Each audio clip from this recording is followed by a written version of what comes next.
والصلاة والسلام على أشرف الأنبياء والمرسلين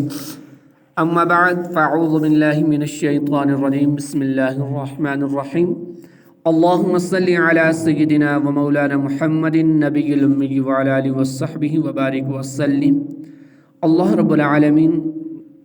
سورہ رعد آیت نمبر 32 کے اندر ارشاد فرما رہا ہے وَلَقَدِ اسْتُهْزِئَ بِرُسُلٍ مِّن قَبْلِكَ فَأَمْلَيْتُ لِلَّذِينَ كَفَرُوا ثُمَّ أَخَذْتُهُمْ فَكَيْفَ كَانَ عِقَابِ اور بے شک آپ سے پہلے رسولوں کا مذاق اڑایا گیا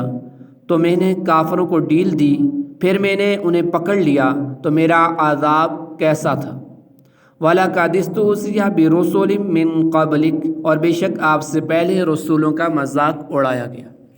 کفار مکہ نے جب ان معجزات کا مطالبہ مذاق اڑانے کے طور پر کیا تو یہ نبی مکرم صلی اللہ علیہ وسلم کے قلب اطہر پر بہت گراں گزرا اور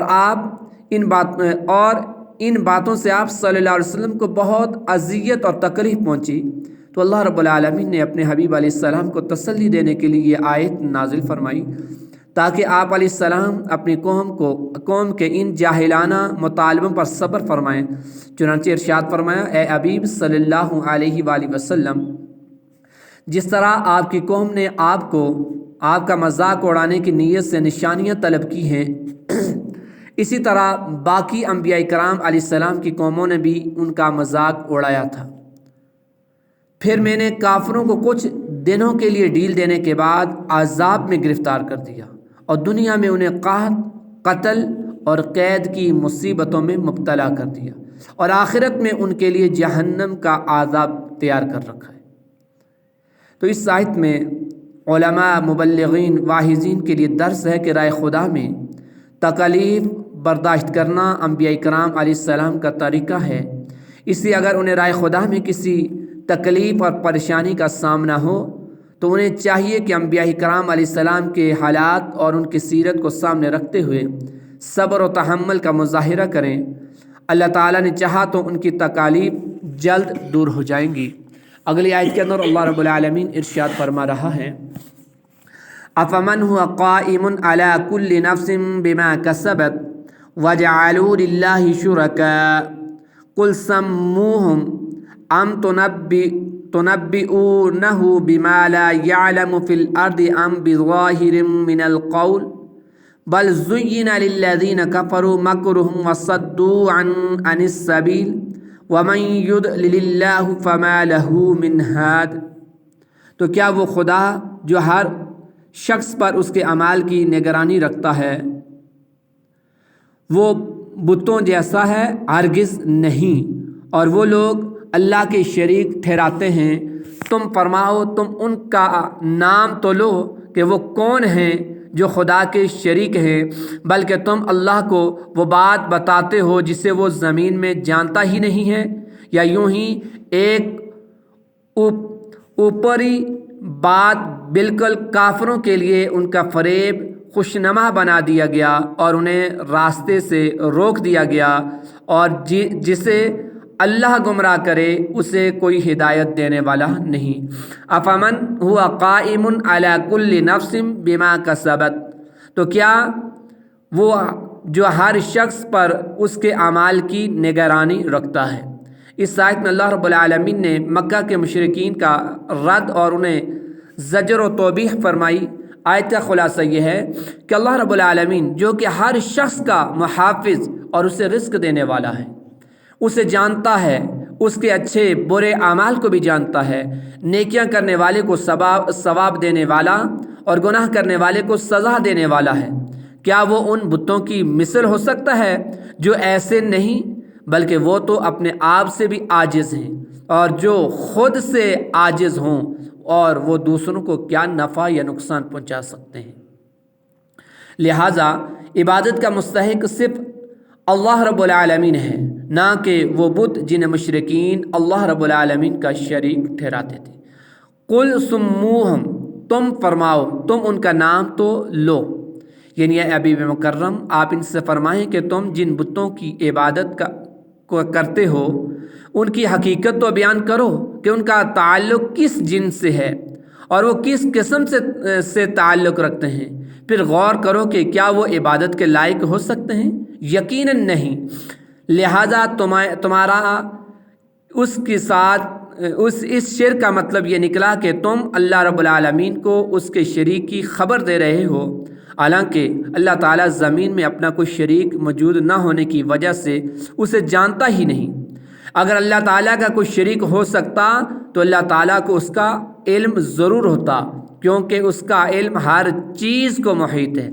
اور جو اللہ تعالیٰ کے علم میں نہ ہو وہ محض باطل ہے۔ لہٰذا اللہ تعالیٰ کے لیے شریک ہونا بھی باطل اور غلط ہے۔ یاد رہے کہ اس آیت میں اللہ تعالیٰ کے علم کی نفی نہیں بلکہ اللہ تعالیٰ کا شریک ہونے کی نفی بیان کی گئی ہے۔ لہم عذاب فی الحیات الدنیا ولعذاب الآخرۃ اشق وما لہم من اللہ من واق۔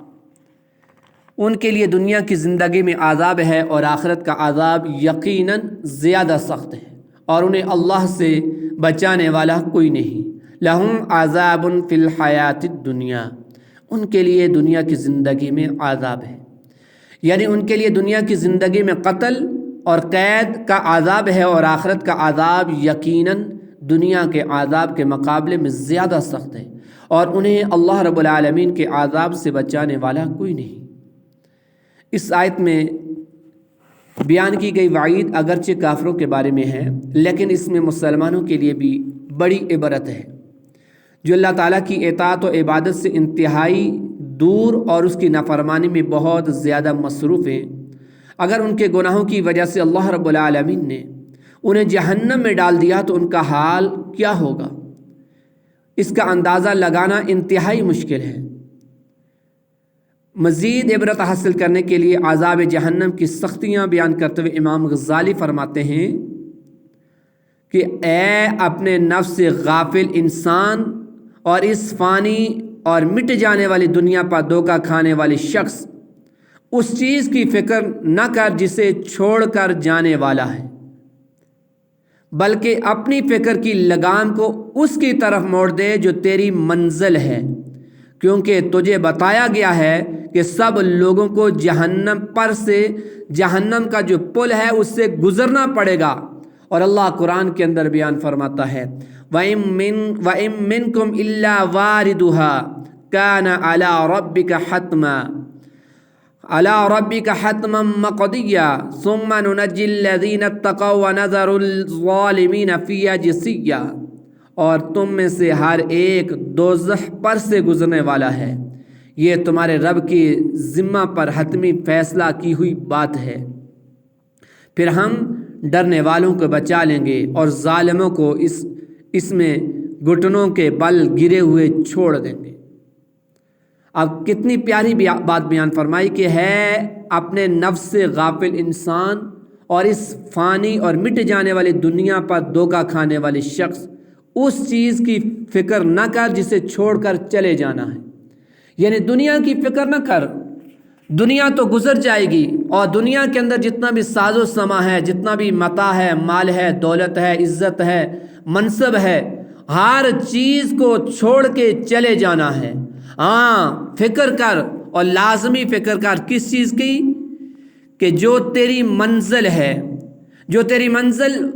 قبر ہے، جو تیری منزل محشر ہے، جو تیری منزل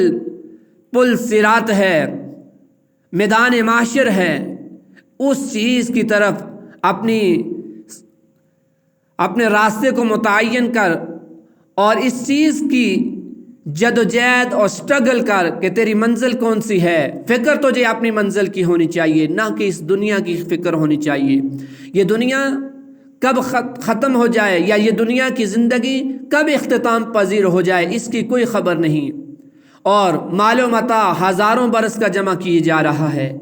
اور دنیا کی فکر میں لگے ہوئے ہے۔ تجھے اس دنیا کی فکر نہیں کرنی چاہیے، اگر فکر کرنی چاہیے تو آخرت کی کرنی چاہیے۔ اگر اے غافل انسان، اے غافل دل، اگر تجھے فکر کرنی ہے تو قبر کی فکر کر، محشر کی فکر کر، قبر کی تنہائی کو یاد کر کہ جہاں پر تیرا کوئی ساتھی نہیں، تیرے پاس کوئی روشنی نہیں، اور میدان